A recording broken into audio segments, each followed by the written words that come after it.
Ты не знаешь, кто я и на что способен. Мой дом фавеллы. Это орал мужчина, тыкая пистолетом в висок беззащитной девушки.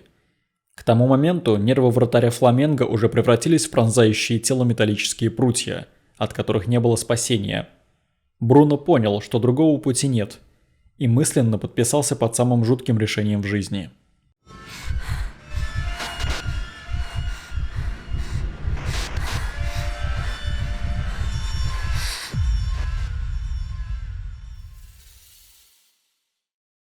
Голкипер Бруно Фернандес де Соза появился на свет в 1984 году в Белу-Оризонти, одном из крупнейших и красивейших городов страны.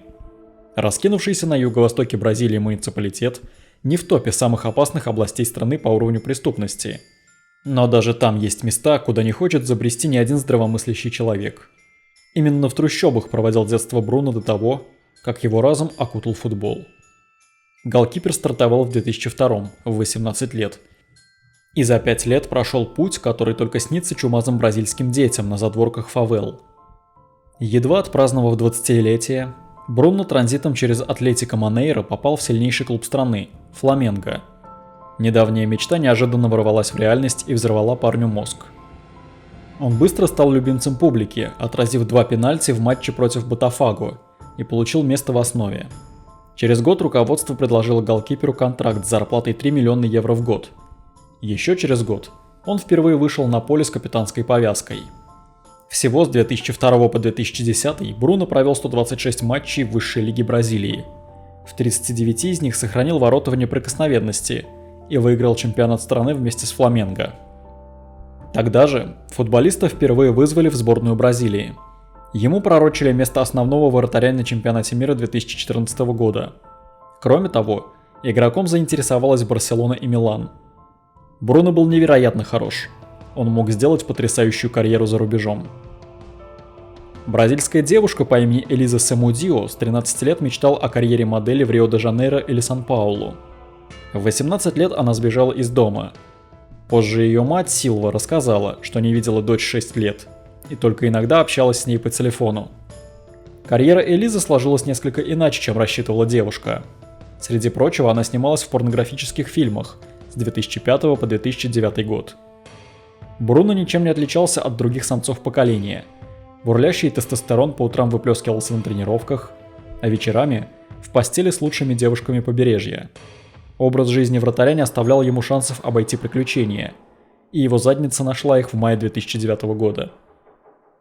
Как позже расскажет сам футболист, впервые с Элизой Самудио он встретился на барбекю в Рио-де-Жанейро. После очередной победы в чемпионате страны Фламенго устроила для игроков вечеринку. Туда пригласили и моделей.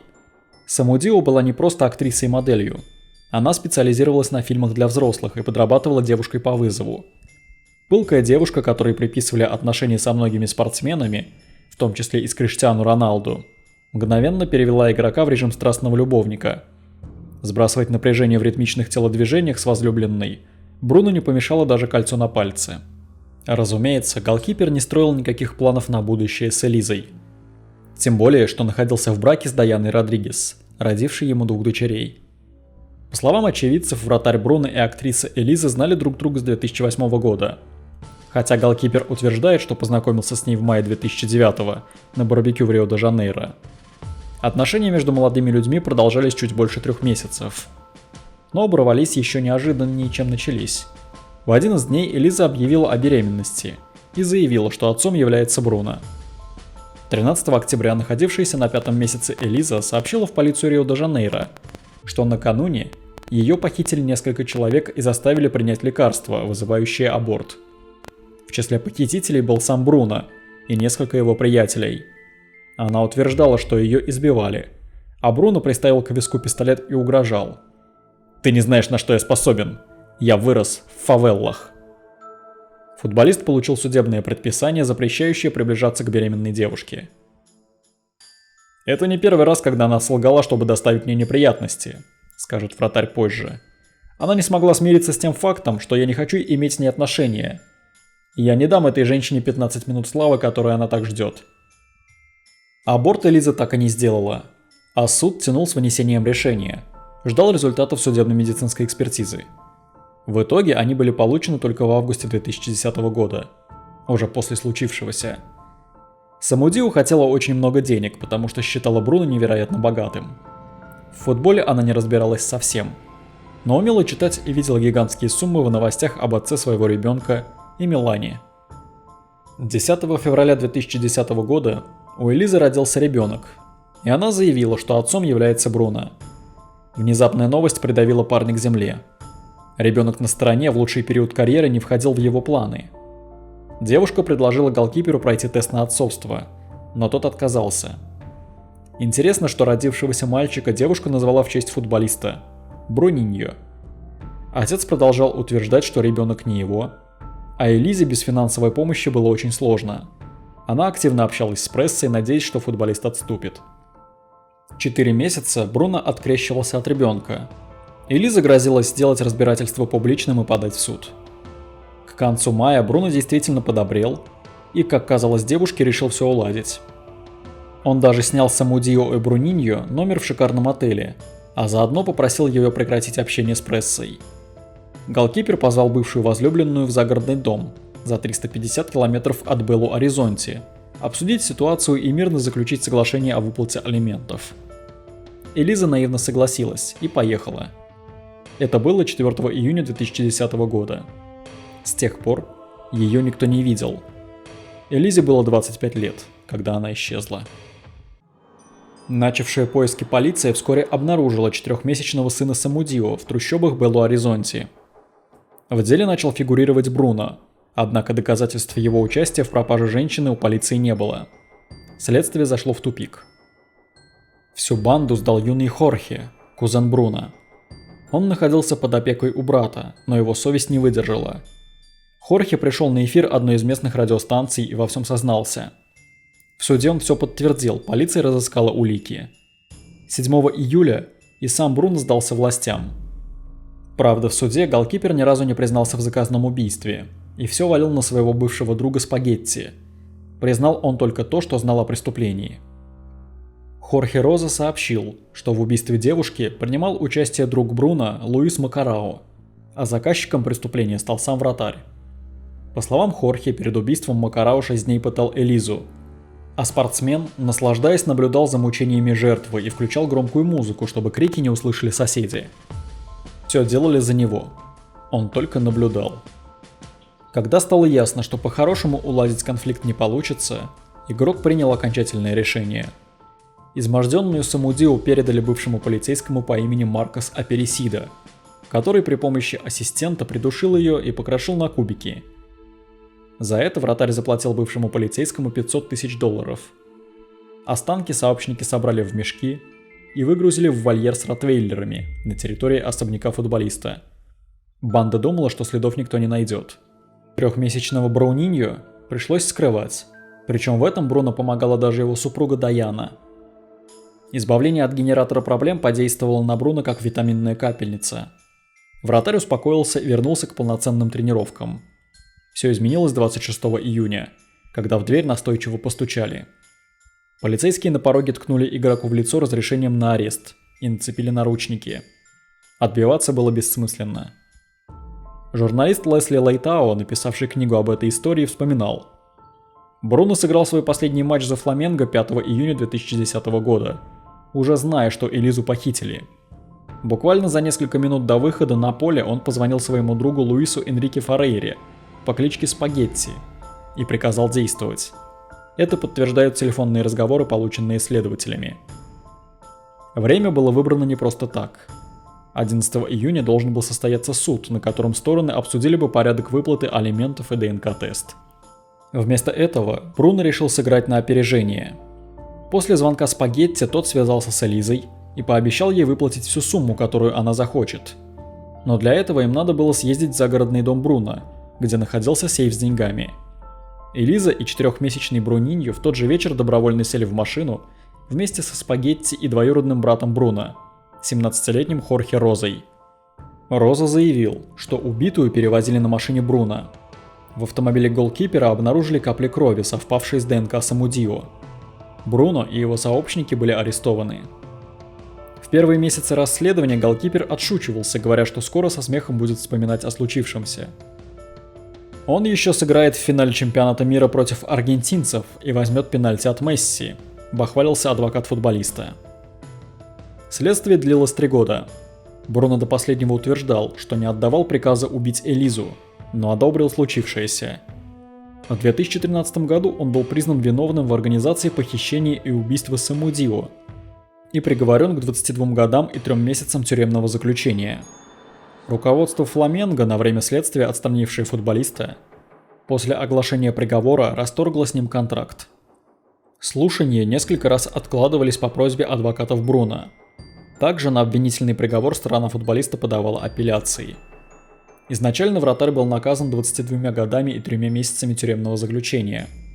Срок был увеличен из-за того, что Бруно признали инициатором убийства. На суде голкипер рассказал правду. Он сообщил о порвавшемся презервативе в оргии с Самудио в доме партнера по Фламенго. Последовавшая за этим беременность, давление со стороны девушки и нежелание делать аборт вынудили Бруно похитить и убить ее. По словам игрока, в операции он задействовал 6 человек.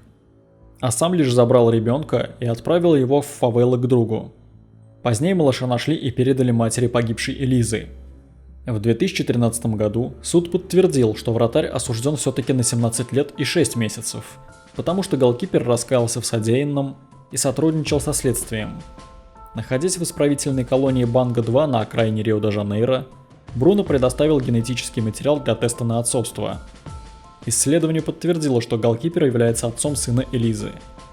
Спагетти получил 15 лет колонии, а непосредственный убийца, бывший полицейский Аперисидо, получил 36 лет. Для него это был рецидив. Однако в феврале 2017 года Бруно вышел из тюрьмы спустя всего 6 лет и 7 месяцев после ареста. Слаженно сработали адвокаты футболиста. Он получил амнистию. Сразу же 32-летнему вратарю поступили предложения о возобновлении карьеры. И он подписал контракт с клубом второй по силе Лиги Бразилии Боа. Правда, на пресс-конференции Бруно демонстративно уходил от ответов на вопросы, связанные с Элизой. И вообще он был максимально спокоен, как шаблонный психопат-убийца из триллеров. Даже если я проведу в тюрьме всю жизнь, это не вернет девушку.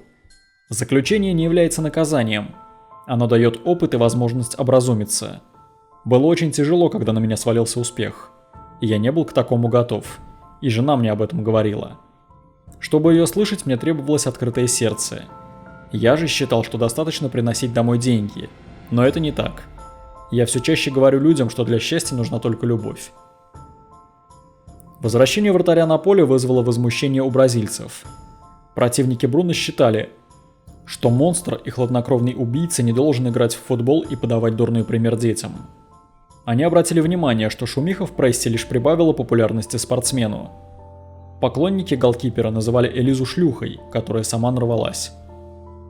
В ответ президент Боа заявил, что преступление спортсмена не связано с футбольной деятельностью, а смысл пенитенциарной системы – это исправление, а не уничтожение жизни.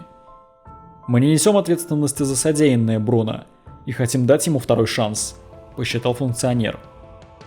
Из-за резонансного соглашения команда потеряла 3 спонсоров и подверглась травле со стороны прессы. В дебютном матче Бруно под гневный гул трибун отбил пенальти. Боа предложили ему 2-летний контракт, но Верховный суд постановил, что вратарь должен оставаться в тюрьме. Вторую попытку вернуться в футбол Бруно предпринял в июле 2019 года, после того, как суд позволил футболисту отбывать срок в полуоткрытом режиме. Спортсмену разрешили находиться дома с 8 утра до 6 вечера при условии, что он найдет работу. Но ни одна команда не согласилась нанять игрока. По словам адвокатов футболиста, многие клубы пользовались ситуацией. Они объявляли об интересе к Бруно, но, получив долю известности в СМИ, в последний момент отказывались от предложений. «Я совершил всего одну ошибку. Пусть серьезную, но всего одну. Я неплохой человек. Общество хочет похоронить мою мечту из-за одной ошибки. Я прошу Господа о прощении и молю его дать мне возможность играть в футбол. С меня довольно».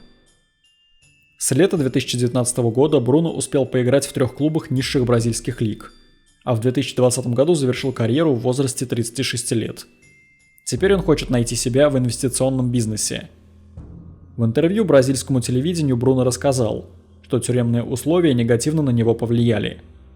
Он признался, что пытался покончить с собой в камере, но Бог увел его от беды. Футболист пожаловался на депрессию и отсутствие средств к существованию. «Я потерял все, чего достиг за 6 лет моей карьеры, но у меня осталось желание изменить ситуацию, бороться и отыграться. Я знаю, что совершил ошибку, но уже расплатился за нее».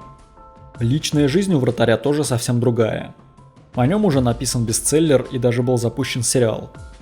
В Инстаграм у Бруно 86 тысяч подписчиков, так что он остается полноценной звездой даже с криминальным прошлым.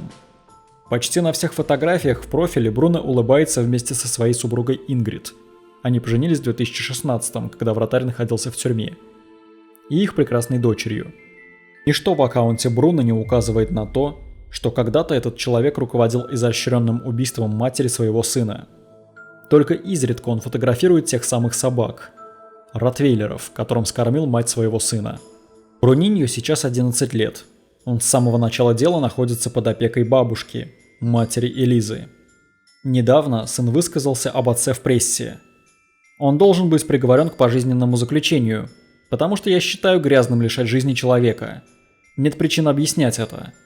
К сожалению, он представляет собой угрозу для общества, и я не чувствую себя в безопасности. Его бабушка подчеркивала, что у мальчика случаются приступы панических атак, когда он слышит об отце. Сам Бруно все еще надеется воссоединиться с сыном. Я хотел бы рассказать ему все, что произошло, и попросить прощения, но принимать это или нет, решит только он.